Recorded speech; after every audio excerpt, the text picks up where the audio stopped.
નમસ્કાર મિત્રો, ફરી આપનું એક નવા વિડીયોમાં સ્વાગત છે। અત્યારે મારી પાસે આ એક્ટિવા BS6 છે। એની અંદર આ એક મેકેનિક પાસેથી ગાડી આવી છે મારી પાસે, અને મેકેનિક છેલ્લા 5 દિવસથી પરેશાન હતો, અને એની અંદર વાડે ઘડીએ CKPની એરર આવતેલી।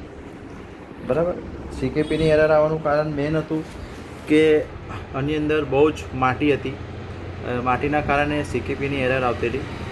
પણ મેઇન પ્રોબ્લેમ હતો આ ગાડી દબાઈને ચાલતેલી। એના માટે આપણે કામ કર્યું, અને દબાવવાનું કારણ મેઇન પ્રોબ્લેમ હતો દુકાનદારે એમને લોકલ ફ્યુલ પંપ પકડાવી દીધો।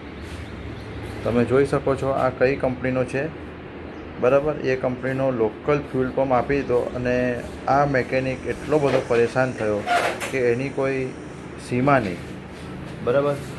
અને કાલે મારી પાસે આ ગાડી લઈને આવ્યો। મેં કીધું બરાબર આપણે સ્ટેપ બાય સ્ટેપ ચેક કરીએ। એને મને ઇન્જેક્ટર બી નવું, એને મને આ ઇન્જેક્ટર બી નવું આપ્યું। હવે તમે સમજો 1084 રૂપિયાનું ઇન્જેક્ટર છે, આ હું તોડી નાખતો તો 1084 એના પાણીમાં જતા રહેતા। દુકાનદાર તો પાછો લે જ નહીં।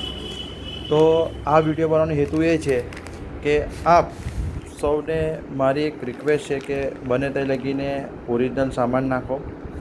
ઓરિજિનલ સામાન નાખવામાં આપણને એ ફાયદો રહેશે કે આપણે વધારે પડતા હેરાન નહીં થઈએ, બરાબર, અને સીધું કામ થઈ જશે। આજે આ 6 દિવસથી એક મેકેનિક જો પરેશાન થતો હોય એક જ ગાડીમાં, તો એ કમાશે શું?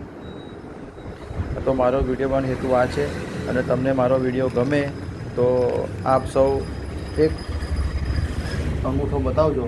અને અત્યારે મેં આ મારે ટેસ્ટિંગવાળો ફ્યુલ પંપ નાખ્યો છે, તમે જોઈ શકો છો। અત્યારે આપણે એને ચાલુ કરીએ। આ ઇગ્નિશન મેં ઓન કર્યું, અને આ ચાલુ।